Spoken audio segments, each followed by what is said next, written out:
ആദിയുഷസ്സിൻ വിജയ പതാകയിൽ വീശിയ കുളിർക്കാറ്റേ, തീനാവുകളാൽ പറന്നിറങ്ങിയ ധീരോദാത്തതയേ, വരണേ തിരുസഭയിൽ ഇനിയും തീവിതറാ പുതിയൊരു അഭിഷേകം തരണേ പ്രേക്ഷിതരിൽ. ആദിയുഷസ്സിൻ വിജയ പതാകയിൽ വീശിയ കുളിർക്കാറ്റേ, തീനാവുകളാൽ പറന്നിറങ്ങിയ ധീരോദാത്തതയേ, വരണേ തിരുസഭയിൽ ഇനിയും തീവിതറാ പുതിയൊരു അഭിഷേകം തരണേ പ്രേക്ഷിതരിൽ.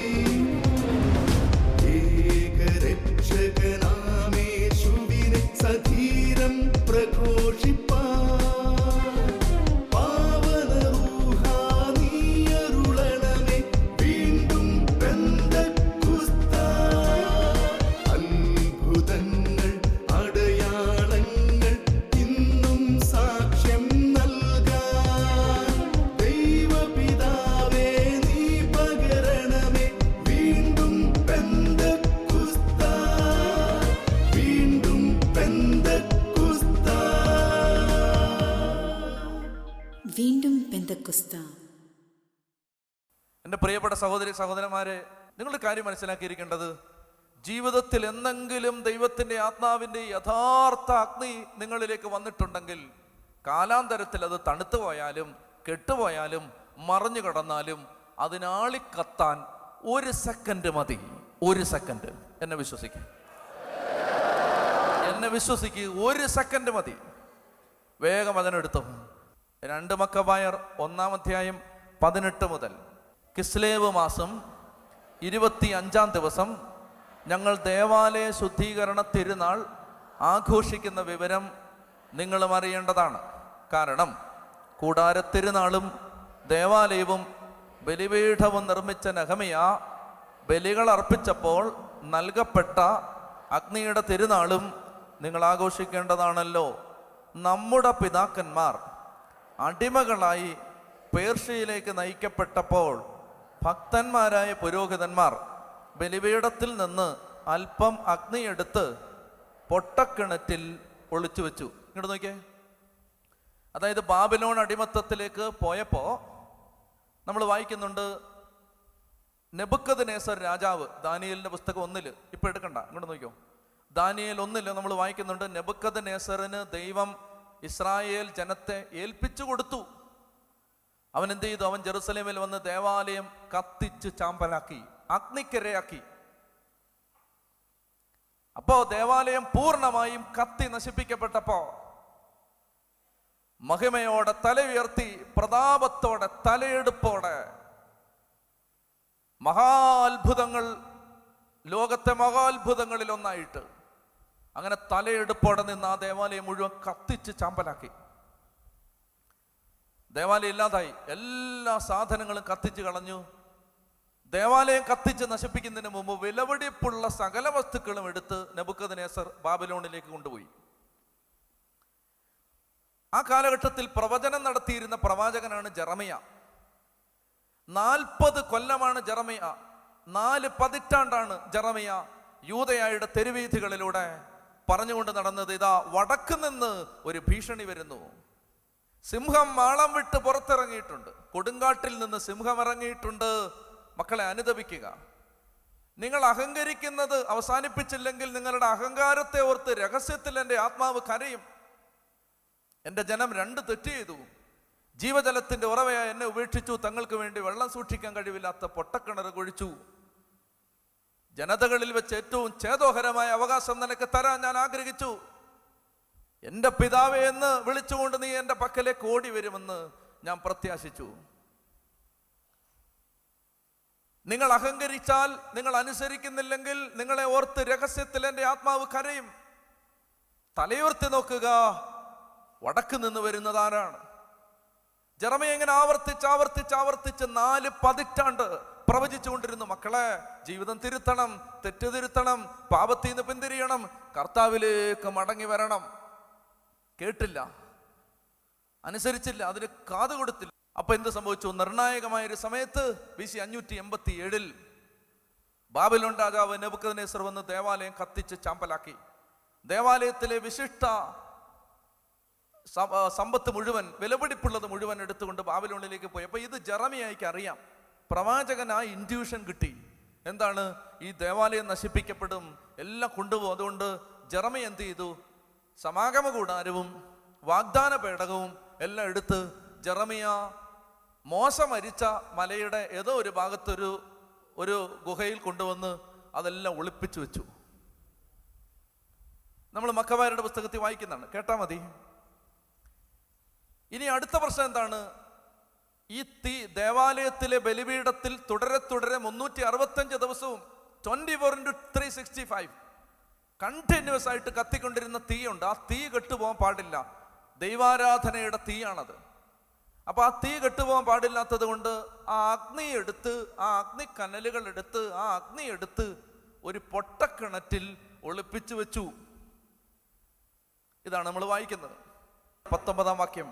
നമ്മുടെ പിതാക്കന്മാർ അടിമകളായി പേർഷ്യയിലേക്ക് നയിക്കപ്പെട്ടപ്പോൾ ഭക്തന്മാരായ പുരോഹിതന്മാർ ബലിപീഠത്തിൽ നിന്ന് അല്പം അഗ്നി എടുത്ത് പൊട്ടക്കിണറ്റിൽ ഒളിപ്പിച്ചു വെച്ചു.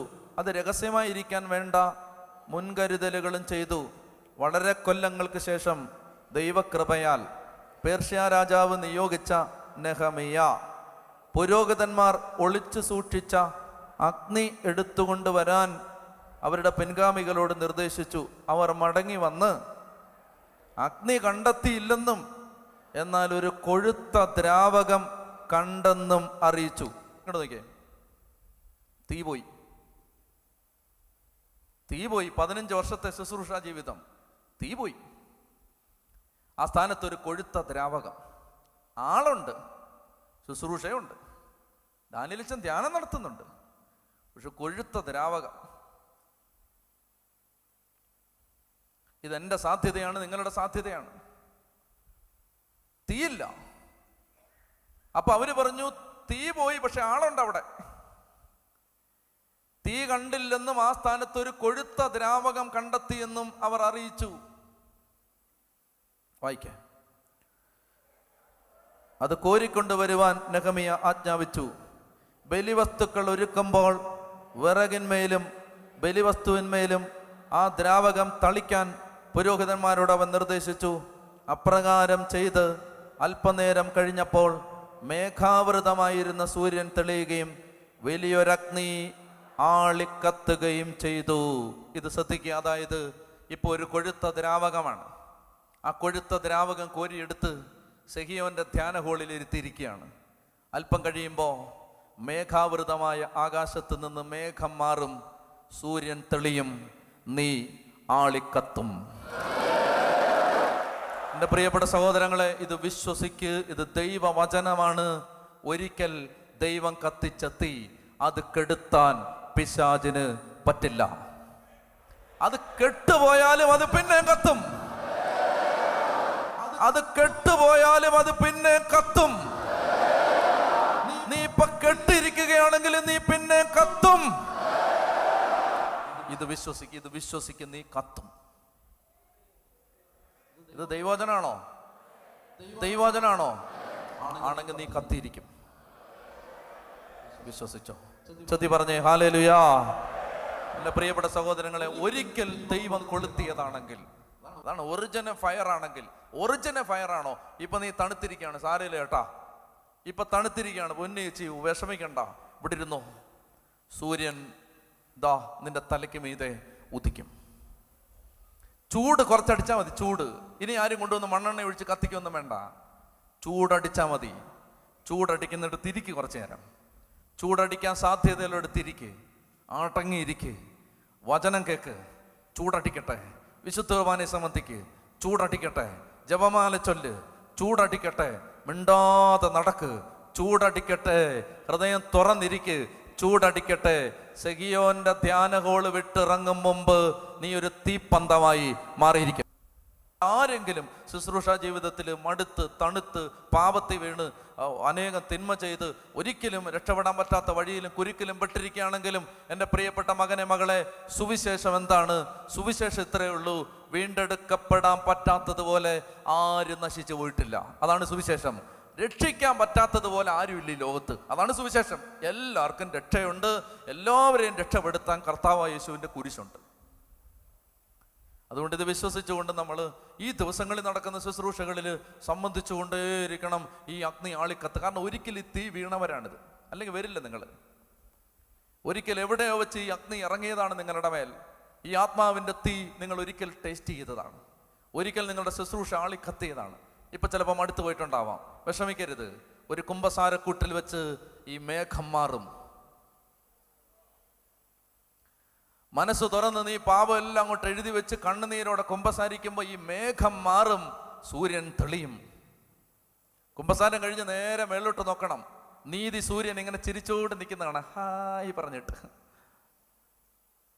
കർത്താവിൻ്റെ മുഖം കാണാൻ നിനക്ക് ഭാഗ്യം കിട്ടും. മടുത്തു പോരുത്, തളർന്നു പോരുത്, ക്ഷീണിച്ചു പോരുത്.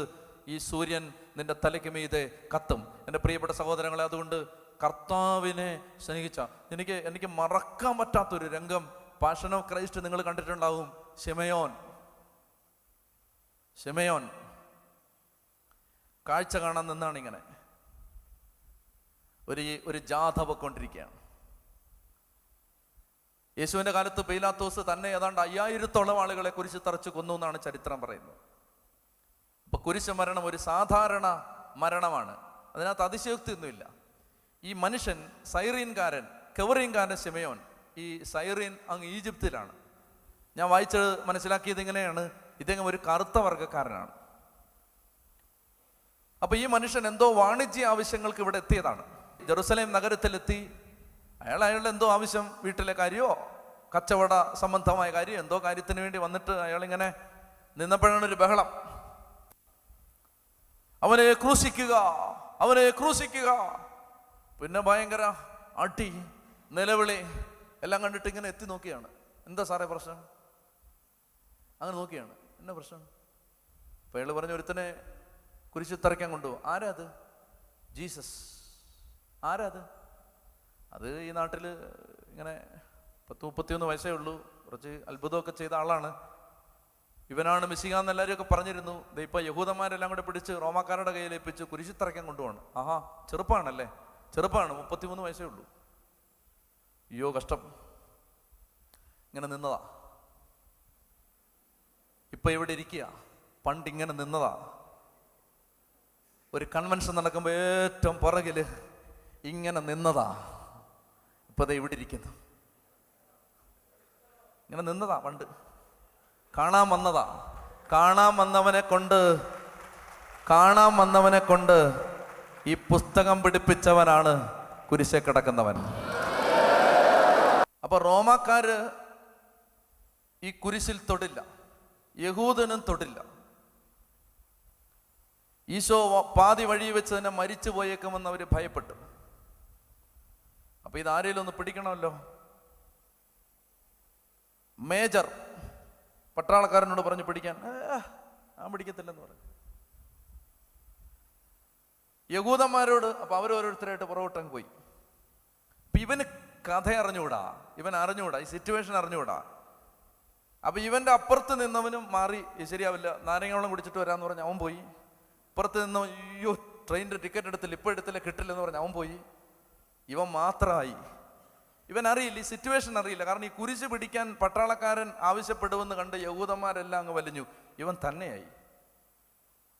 തന്നെയായ സമയത്ത് പട്ടാളക്കാരൻ പറഞ്ഞു, കുരിശെ പിടിക്കടാന്ന് പറഞ്ഞു. അയ്യേ, എനിക്ക് പറ്റില്ലെന്ന് പറഞ്ഞു. ഞാൻ ഇവിടെ അല്ല, നാട്ടുകാരനല്ല, സാധനം വാങ്ങിക്കാൻ വന്ന, പഞ്ചസാര വാങ്ങിക്കാൻ വന്നെന്ന് പറഞ്ഞു. പിടിയടാന്ന് പറഞ്ഞു. പിടിയടാ. അല്ല അങ്ങനെ പറഞ്ഞു. അങ്ങനെ സാറേ വീട്ടിൽ ചെല്ലണമെന്ന് പറഞ്ഞു. വൈകുന്നേരം ചെന്ന് ഒന്നാതെ ഭാര്യ കലി ഇളകിയിരിക്കുക, പോണോന്ന് പറഞ്ഞു. പിടിയടാ. എന്തൊരു ഉപദ്രവം ഇത്. പിടിയടാ. പിടിക്കാം. അങ്ങനെ പിടിച്ചതാ, അങ്ങനെ പിടിച്ചത്. അതെ, എപ്പോ ഒന്ന് ഇരിപ്പുണ്ട് ഇവിടെ. അങ്ങനെ പിടിച്ചതാണ്, അങ്ങനെ പിടിച്ചത്. അതെ, മൈക്കും പിടിച്ച് നിൽപ്പുണ്ട് ഇവിടെ. അങ്ങനെ പിടിച്ചതാ, ഇഷ്ടമുണ്ടായിട്ട് പിടിച്ചതല്ല. അന്ന് സാഹചര്യങ്ങൾ അങ്ങനെ പ്രേരിപ്പിച്ചു പിടിക്കാൻ. ഒരു രോഗം, ഒരു ക്ലേശം, ഒരു അപമാനം, ഒരു ഉത്തരയില്ലായ്മ, മനസ്സിൽ ഉരുണ്ടുകൂടിയ ഒരസ്വസ്ഥത അന്ന് ഈ കുരിശെ പിടിക്കാൻ പ്രേരിപ്പിച്ചു. അന്ന് വല്ല ഓർത്തുകൊണ്ട് പിടിച്ചാണോ? അന്നറിയാമായിരുന്നോ ഇന്ന് ജീവിതം ഇവിടെ എത്തുമെന്ന്? അറിയില്ല. അന്ന് ചുമ്മാ പിടിച്ചതാ, വെറുതെ പിടിച്ചതാ, നിർബന്ധം കൊണ്ട് പിടിച്ചതാണ്, സാഹചര്യങ്ങളുടെ സമ്മർദ്ദം കൊണ്ട് പിടിച്ചതാണ്. അല്ലേ ഏട്ടാ? സത്യം പറ, അല്ലേ? അതെ, അതെ, സാഹചര്യങ്ങളുടെ സമ്മർദ്ദം കൊണ്ട് അന്ന് പിടിച്ചതാണ്. പിടിച്ചു, പിടിച്ചങ്ങോട്ട്. എന്തോരു വെയിറ്റ് ഇതിന്. അവിടെ ഇരുന്നപ്പോൾ വിചാരിച്ച് എന്ത് എളുപ്പം ഇത്, ചുമ്മാ മൈക്കിലൂടെ പറഞ്ഞാൽ മതിയല്ലേ. ഇവിടെ വന്നപ്പോഴാണ് മനസ്സിലായത്, അയ്യോ എന്തോരു വെയിറ്റ് ഇത്. പിടിച്ചു, പൊക്കി, കുരിശിങ്ങനെ പിടിച്ച് തോളിലോട്ട് വെച്ചിട്ട് ഈ 33-കാരൻ്റെ മുഖത്തോട്ടൊന്ന് നോക്കി. And that made every change.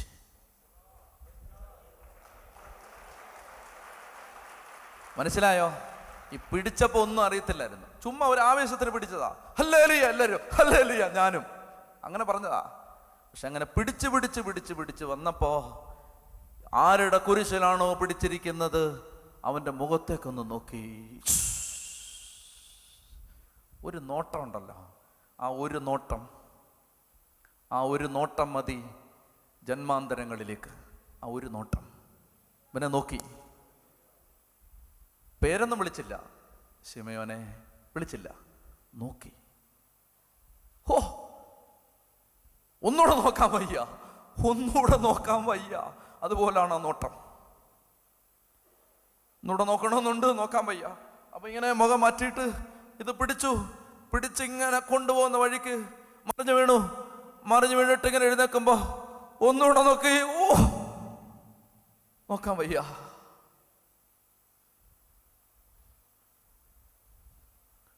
അങ്ങനെ പിടിച്ച് പിടിച്ച് പിടിച്ച് പിടിച്ച് പിടിച്ച് ഏറ് കണ്ടിട്ട് ഇങ്ങനെ നോക്കി നോക്കി നോക്കി നോക്കി നോക്കി നോക്കി അറിഞ്ഞില്ല ഗാഗുൽത്താ മലയുടെ നെറുകയിലെത്തി.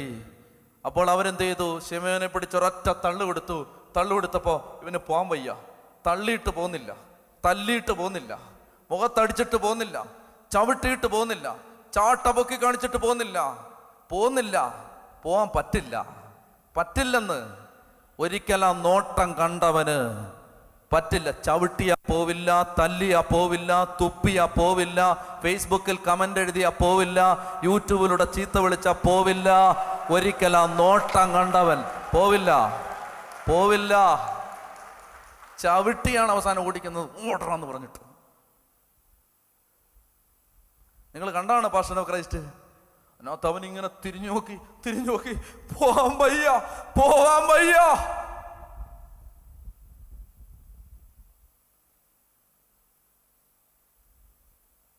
ശിമയോൻ ഇപ്പോൾ സെഗിയോന്റെ ധ്യാന ഹോളിൽ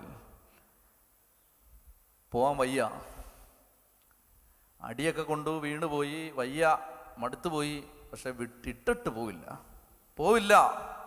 എന്താ സംഭവിച്ചെന്നറിയാമോ? ബൈബിള് വായിക്കുന്ന കാലത്തൊക്കെ എൻ്റെ മനസ്സിൽ സംശയം ഉണ്ടായിരുന്നു. ഈ ഭാഗം വായിക്കുമ്പോൾ ഈ ശിമയോൻ എവിടാ? കാണാനില്ലല്ലോ കർത്താവേ, ഇയാൾ ഈ പോയ പോക്ക, ഇവനെ പിന്നെ കാണാനില്ല.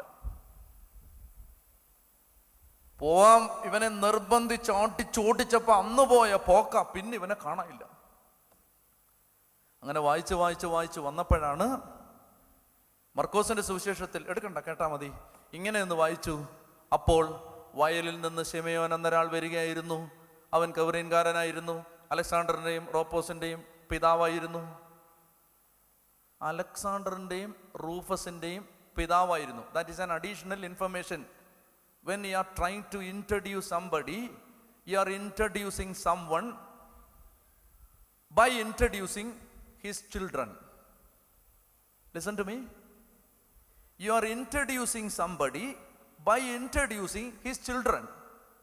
അലക്സാണ്ടറിന്റെയും റൂഫസിന്റെയും അപ്പൻ, നമ്മുടെ അലക്സാണ്ടറിന്റെ അപ്പൊ അതിൻ്റെ അർത്ഥം എന്താണ്? മർക്കോസ് സുവിശേഷം എഴുതുമ്പോൾ മർക്കോസിന്റെ സുവിശേഷം വായിക്കുന്നവർക്ക് ശിമയോനെ അറിയാൻ പാടില്ലെങ്കിലും ആരെ അറിയാം? അലക്സാണ്ടറിനെ അറിയാം, റൂഫസിനെ അറിയാം. പിന്നെ ഇങ്ങനെ റോമാലേഖനം 16-13 വായിച്ചപ്പോ കർത്താവിൽ തെരഞ്ഞെടുക്കപ്പെട്ട റൂഫസിനും അവന്റെ അമ്മയ്ക്കും വന്ദനം പറയുവൻ, അവൾ എൻ്റെയും അമ്മയാണ്. ആരാണ് ഈ പറയുന്നത്? പൗലോസ് റോമാ സഭയിലെ പേരെടുത്ത അതിശ്രേഷ്ഠന്മാരായ നേതാക്കന്മാരുടെ പേര് പറഞ്ഞ് അഭിവാദനം എഴുതുമ്പോൾ പൗലോസ് എഴുതുകയാണ്, കർത്താവിൽ തെരഞ്ഞെടുക്കപ്പെട്ട ആർക്ക്? റൂഫസിനും അവൻ്റെ അമ്മയ്ക്കും വന്ദനം പറയുവൻ, അവൾ എൻ്റെയും അമ്മയാണ്. അതിൻ്റെ ഫുട് നോട്ട് POC ബൈബിളിൽ അതിൻ്റെ ഫുട് നോട്ട് നോക്കിയാൽ മർക്കോസിന്റെ സുവിശേഷത്തിലേക്ക് ഒരു റെഫറൻസ് കിട്ടും. അത് വായിച്ചേ, മർക്കോസ് 15:21 വായിച്ചേ. അലക്സാണ്ടറിന്റെയും ആരുടെ അപ്പൊ ഈ റൂഫസും റോമ 16-13 റൂഫസും ആരാണ്? ഒരാളാണ്. അതുകൊണ്ടല്ലേ ഫുട് നോട്ട് കൊടുത്തിരിക്കുന്നത്.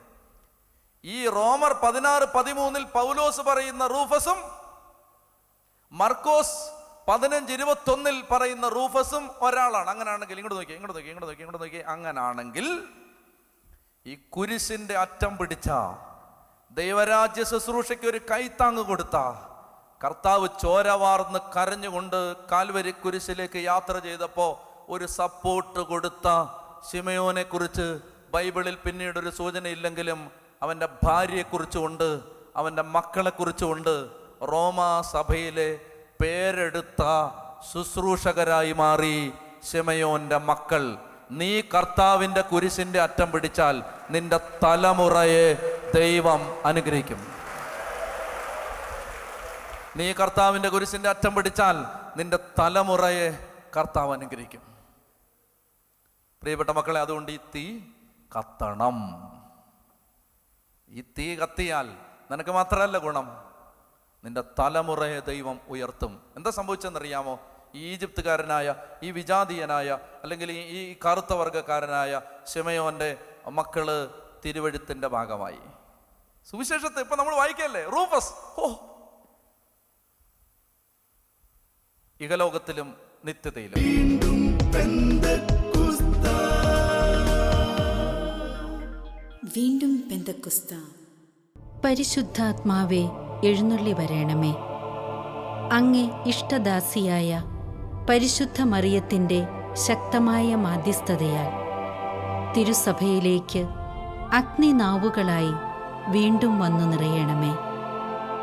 കർത്താവിൻ്റെ രണ്ടാം വരവിനായി ലോകത്തെ ഒരുക്കുവാൻ സഭയെ ബലപ്പെടുത്തിയാലും അങ്ങ് എല്ലാം കാണുന്നുണ്ടെന്ന ദൈവഭയത്താൽ ഞങ്ങളെ നിറയ്ക്കണമേ.